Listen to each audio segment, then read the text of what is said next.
देखें, बहुत साल पहले मैंने एक कॉलम लिखा था इसके लिए, हम्म। हलाल के लिए, कि हम जो आहिस्ता आहिस्ता पॉलिसी ट्रैप की तरफ मूव कर रहे हैं, डेट हम्म। ट्रैप से हम पॉलिसी ट्रैप की तरफ मूव कर रहे हैं। हम्म। और इस वक्त जो हमें नजर आता है, ये आईएमएफ और वर्ल्ड बैंक ने जो ये पॉलिसी ट्रैप बनाना शुरू किया था, हम्म। वो हमारा लगता है पूरा हो रहा है। क्यों? आप वो डिक्टेट करने की पोजीशन में आ गए हैं। वो आपको बताते हैं कि आपने क्या करना है या क्या नहीं करना। ये हम्म। किसी भी मुल्क के लिए एक अच्छा साइन नहीं होता।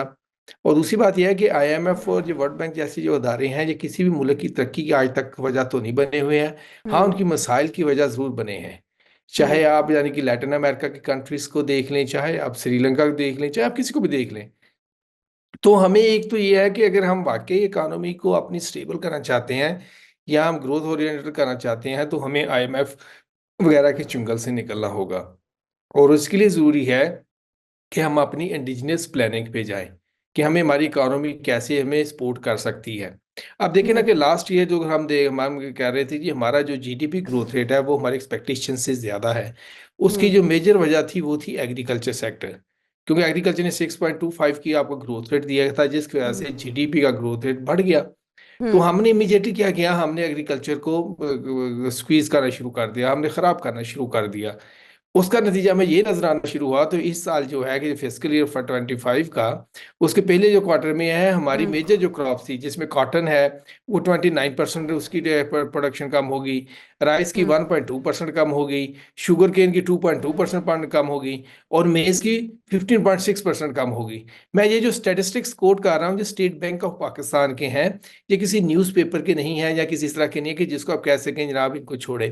फिर जो भी ठीक। प्रोडिक्शंस आ रही है कि जो गंदम है, उसकी प्रोडक्शन भी 11.7% समथिंग जो है वो कम हम्म। होगी। अब हम्म। इस सिनेरियो में मुझे नहीं नजर आता है कि हमारा जो ग्रोथ रेट जो स्टेट बैंक कहती है कि हम ज्यादा कर लेंगे, वो कहाँ से करेंगे। क्योंकि बिल्कुल। अभी जो कि सेकंड क्वार्टर की बात हो रही है, उसमें नजर आ रहा है कि जो हमारी इंडस्ट्री है उसकी भी जो कि ग्रोथ है वो भी कंट्रैक्ट हुई है, यानी कि नेगेटिव में चली गई, वो 0.18%। हम्म। तो अब मुझे नहीं, अगर जब इंडस्ट्री भी नेगेटिव में जा रही है, आपकी मेजर क्रॉप्स भी नीचे हम्म। जा रही हैं, आप वो कहाँ से लेकिन हासिल ऑन करेंगे पेपर्स अगर ऑन आप ये नहीं। पेपर्स जो है ना वो मैशत बेहतर हो रही है। डॉक्टर साहब, जिस तरह से नहीं, हम बात आप किया बात रामे किसी पे साहब ने, शेयर करना। जी जी, आपका पॉइंट मैं लूँगी। डॉक्टर साहब, जिस तरह से रामे साहब ने बात की कि आईएमएफ के चुंगल से निकलना बहुत ज़रूरी है, जो भी सियासी जमात इक़्तिदार में आती है सबसे पहले ये दावा किया जाता है कि हम आईएमएफ से छुटकारा हासिल करेंगे। आपको लगता है कि पाकिस्तान आईएमएफ के सहारे के बगैर चल सकता है? कब तक हमें आईएमएफ की ज़रूरत रहेगी? देखिए, हमारी कनपट्टी पे कोई बंदूक रख के हमें जबरदस्ती आईएमएफ के पास नहीं लेके जाता। हम्म। हम अपनी गलत माशी पॉलिसीज के नतीजे में जब खजाने में डॉलर खत्म हो जाता है, तो फिर हम हम्म। मजबूरन भागते भागते जाते हैं आईएमएफ के पास। अब आपने कहा कि आईएमएफ से हम छुटकारा हासिल कर सकते हैं या नहीं कर सकते। हम्म। देखिए, आईएमएफ की कोई 80 साल की तारीख है, और उसकी 80 साल की तारीख में उसके पास कोई एक भी सक्सेस स्टोरी नहीं है। यानी कि हम्म। कोई भी दुनिया का मुल्क आईएमएफ के प्रोग्राम में रहते हुए उसके नतीजे में उसकी मईशत जो है वो तंदुरुस्त व तवाना नहीं हुई। हम्म। आईएमएफ का जो आर्टिकल ऑफ एग्रीमेंट है 80 साल पहले जो लिखा गया था, उसमें आईएमएफ की ये जिम्मेदारी नहीं है कि उसने किसी मुल्क की मईशत को तंदुरुस्त व तवाना करना है। हम्म। वो बीमार मईशत उसके पास जाती है और उस बीमार मईशत को वो ऑक्सीजन का सिलेंडर दे देती। बस हम्म। इतना सा मामला है। अब हम 25 प्रोग्राम कर चुके हैं। अगर हमारी मैशियत आईएमएफ के जोर के ऊपर तंदुरुस्त तवाना हो सकती होती, तो हम्म। फिर तो पहले 24 प्रोग्राम जो हमें लिए 1950 से ले रहे हैं हम ये प्रोग्राम, तो वो तंदुरुस्त तवाना होकर अब मैराथन दौड़ रही होती। हम्म। तो पहले तो ये तवक्को रखना कि आईएमएफ के पैकेज के नतीजे में मुल्क की मैशियत जो है वो तंदुरुस्त तवाना हो जाएगी, ये हम्म। तवक्को रखना ही गलत है। हमें अपनी होम ग्रोन, जो कहते हैं होम ग्रोन इकोनॉमिक पॉलिसी, जब तक हम अपना खुद से प्लान लेके आईएमएफ के पास नहीं जाएंगे कि ये हमारा मंसूबा है हम्म। अपने अपने मुल्क की मैशियत को या उसकी सिम को सीधा करने में। हम्म। अब केन्या ने ये किया है, रवांडा ने ये किया है, हम्म। बहुत सारे ममालिक हैं जो आईएमएफ के पास अपना एक home grown policy, economic policy लेके जाते हैं। जब हम्म। हमारे पास इकोनॉमिक पॉलिसी नहीं होती, तो फिर वो आईएमएफ वाले अपनी इकोनॉमिक पॉलिसी हमारे हाथ थमा देते ठीक है, हैं जफर कि मोदी भाई वाला ये साहब, आपने करना हमारे है। पास क्या पॉलिसी मेकर्स नहीं है जो होमिक पॉलिसी लेकर आईएमएफ के पास जाएं? नहीं, पॉलिसी मेकर तो हैं, लेकिन वो आए बाएं शाएं करते हैं, उनको हम्म। समझ नहीं आती है कि बाकी सब कंट्रीज जो जा रहे हैं उनकी पॉपुलेशन देखो, हमारी पॉपुलेशन देखो। छोटा सा पट्टी जैसा कंट्री है, 3% से बढ़ रहा है पॉपुलेशन। वो बांग्लादेश बना जब ईस्ट पाकिस्तान की पॉपुलेशन उस टाइम वेस्ट से ज्यादा थी, उन्होंने कंट्रोल कर ली, वो 1.2 1.3 पे आ गए। पहले तो हमारे पास ना अपना पॉलिसी है, ना हम बगैर IMF के रह सकते हैं। क्योंकि ये जो अभी कह रहे थे कि इसके चुंगल से निकलो, भाई पहले तो चुंगल में जाओ, क्योंकि आपके पास एक पाई जेब में नहीं है। जब हम बैंक्रप्सी के करीब थे तो 100 साल पहले आखिरी बैंक्रप्सी हुई है, जो हुई है सल्तनत उस्मानिया की, जिसको सिक मैन ऑफ यूरोप कहते थे। हम सिक मैन ऑफ एशिया हैं अभी। 25 करोड़ अवाम है, अच्छा अनस्किल्ड है, अनएजुकेटेड है, हॉस्पिटेबल भी नहीं है, कोई मेरिट नहीं है उनके पास। उन सबको संभालना कोई आसान काम है?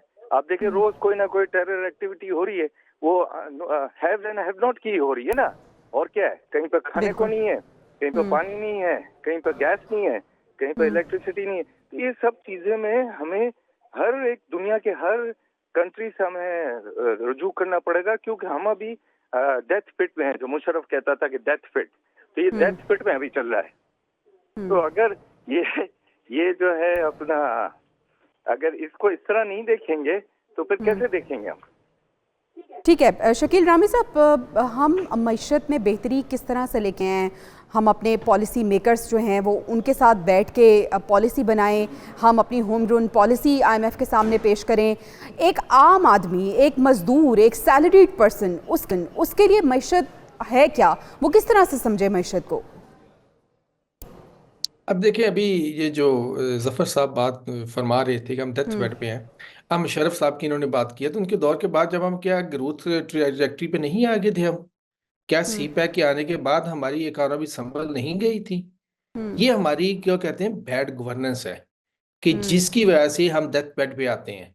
इस मुल्क में रिसोर्सेज हैं। अब देखें ना, इससे मैं एक तो छोटी मोटी एक बात करूंगा जिससे आप समझ जाएंगे। एग्रीकल्चर हमारी दुनिया में लोएस्ट प्रोडक्शन है, पर कैपिटा जो प्रोडक्टिविटी है। सिर्फ हम अगर इसको प्रॉपर तरीके से प्रॉपर सीड दे दें एग्रीकल्चर को और प्रॉपर इनपुट, तो हम एक साल में अपनी प्रोडक्शन डबल कर सकते हैं। जो IMF से हम 8 बिलियन मांग रहे हैं, उससे ज्यादा पैसा हम जो है, डबल पैसा हम एक साल में इसकी एक्सपोर्ट से अर्न कर सकते हैं। तो हम ऐसा कर क्यों नहीं रहे? हाँ, यही बैड गवर्नेंस, हमारी और लीड की इसमें प्रेफरेंसेस ही नहीं है। जो आप कहते हैं ना पॉलिसी उनको आती है, किसी को नहीं आती। ये पॉलिसी की जो बात करते हैं, ये आप देखें ना, आजकल एक रिवाज है टेक्नोलॉजी के पीछे इस तरह चढ़े हुए हैं कि जिस तरह पाकिस्तान ने पता नहीं क्या बना लिया है। भाई ठीक है, हमने टेक्नोलॉजी पे जाना है, हमें दुनिया को कम्पीट करना है। क्या हमारे पास टेक्नोलॉजी में कोई स्ट्रेंथ है? हम क्या चीज़ बनाते हैं टेक्नोलॉजी में? क्या हम लैपटॉप बनाते हैं, कंप्यूटर बनाते हैं, कोई और टेक्निकल मशीनें बनाते हैं? हम हमारी किस जगह पे हम खड़े, क्या स्टैंडिंग है हमारी? हम सॉफ्टवेयर बना लेते हैं, ई कॉमर्स कर लेते हैं और समझते हैं हम दुनिया को कम्पीट कर लेंगे। देखिए, आप अपनी स्ट्रेंथ पे खेलते हैं, स्ट्रेंथ पे खेलते हुए फिर आप अपनी यानी कि दूसरी चीज़ों को बिल्ड करते हैं। अब चाइना के बंदा मिसाल देता है ना, 1978 में जब इनकी रिफॉर्म शुरू की थी चाइना ने, सबसे पहले उन्होंने एग्रीकल्चर पे ध्यान दिया था।